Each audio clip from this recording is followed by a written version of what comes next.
Imagine, if you will, the first awe-struck Europeans to set eyes on the American landscape. A seemingly endless wilderness lay before them. Forests of startling diversity, towering mountain ranges, vast rivers, torrid deserts, a frigid north country, and all of it populated with wildlife of breathtaking richness.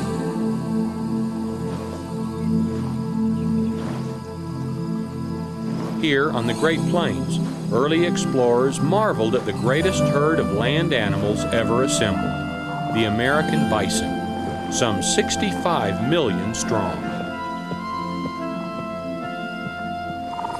Slaughtered in the 1800s, they've recently been reintroduced in a number of locations. Here in Badlands National Park, they flourish.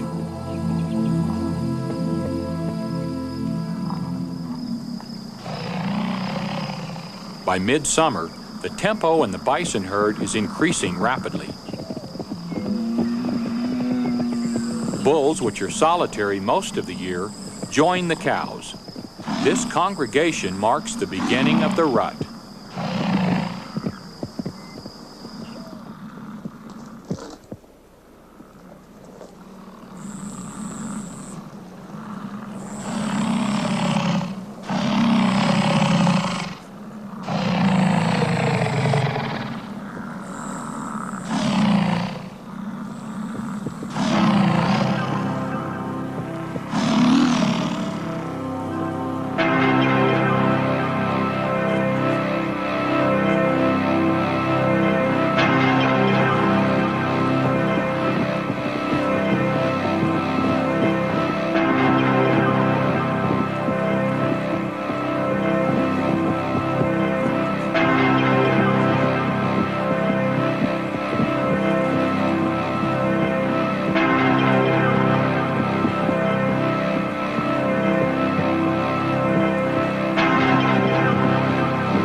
Bulls fight for the right to tend a female in estrus. Often, a cow will be pursued by a large group of eager bulls.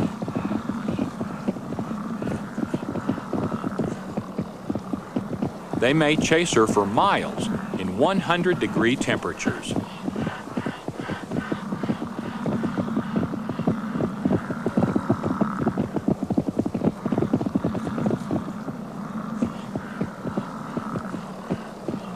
It seems like a costly method of reproduction, yet it ensures that the strongest bulls breed most of the cows.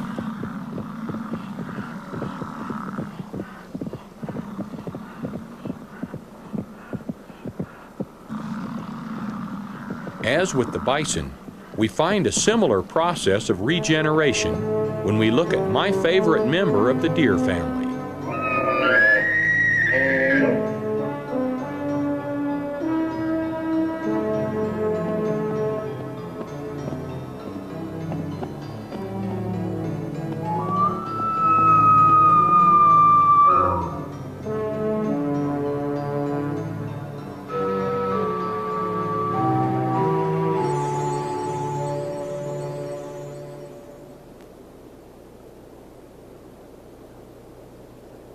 The haunting call of bugling elk once rang across North America.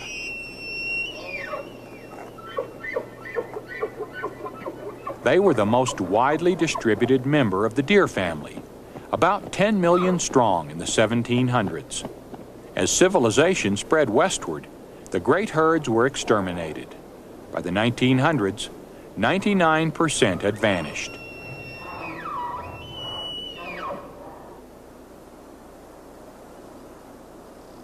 Fortunately, some herds which lived in rugged mountains survived. When laws were passed to protect them and their habitat, they prospered once again.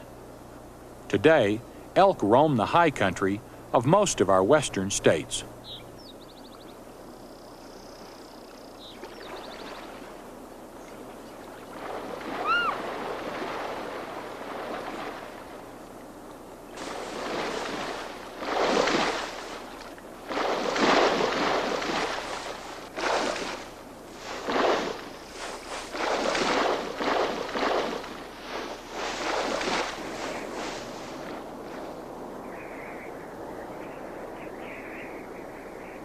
and it's high in our western states that, with a keen eye, we can spot another of my favorite animals.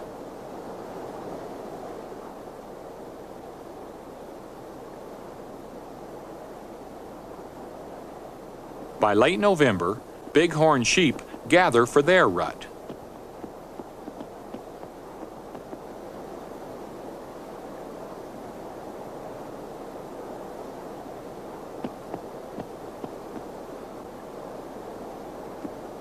Rams join into groups, sizing each other up with ritualized displays.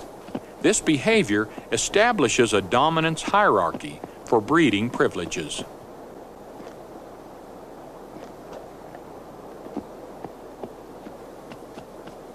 Usually, the older rams in peak physical condition have the largest horns.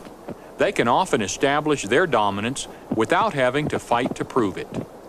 The famous head-clashing battles are quite rare, but when two evenly matched rams cannot settle a dispute by display, a fight may follow.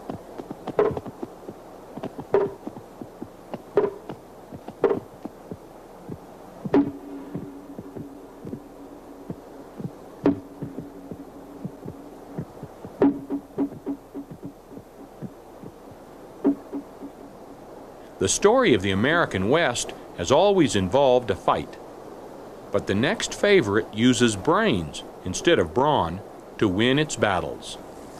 As early pioneers carved a niche in the American landscape, most large predators lost their native habitats, with one exception, the coyote. Even in Yellowstone Park, the wolf is gone, and the coyote reigns as top dog in the ecosystem. Fortunately, Yellowstone escaped the pioneer's axe and remains a land of plenty.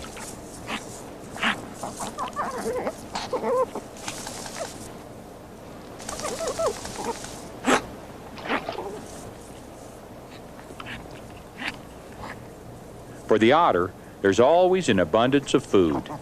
And where there's food, this clever canine is not far away.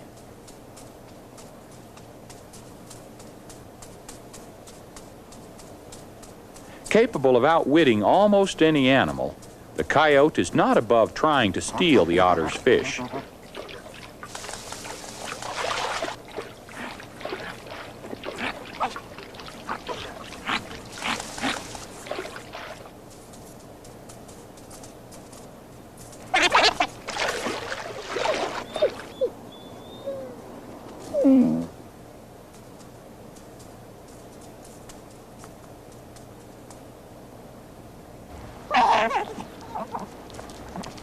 The otter delights in tempting the coyote with its catch of the day.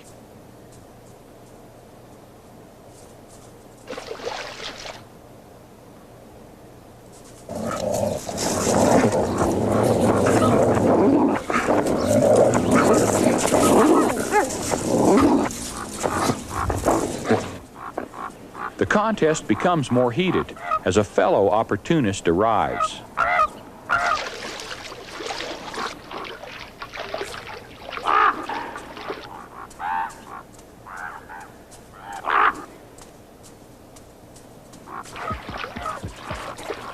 Crow Indians called it the trickster. Like the trickster, the otter is also a creature of wit and mischief.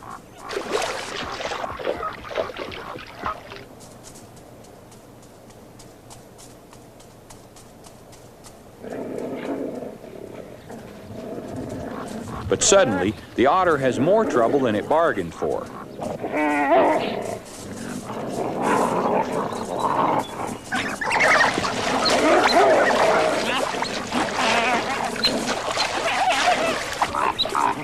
Snatching the fish from the otter is only one small victory.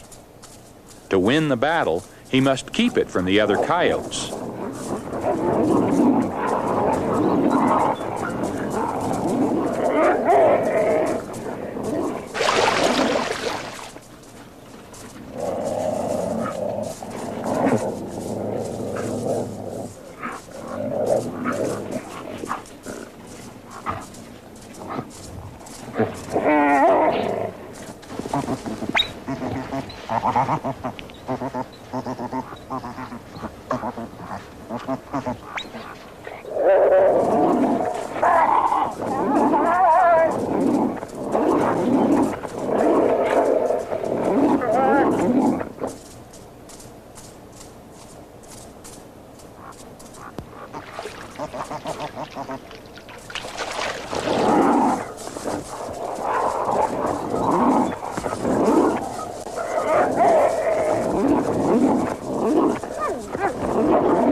Hungry ravens await the scraps.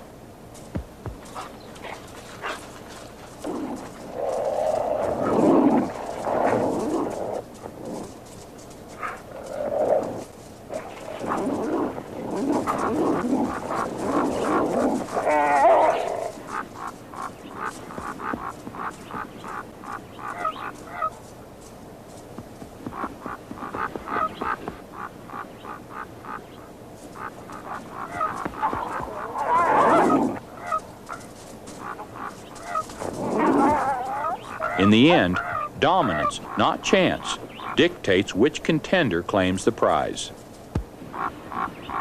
Watching this drama, I understand better how these wily predators have survived against all odds. Undaunted by defeat, the otter emerges from its steamy playground with yet another catch. This resourceful carnivore is no less a predator than the coyote. And predation may well be the strongest link in the chain of life.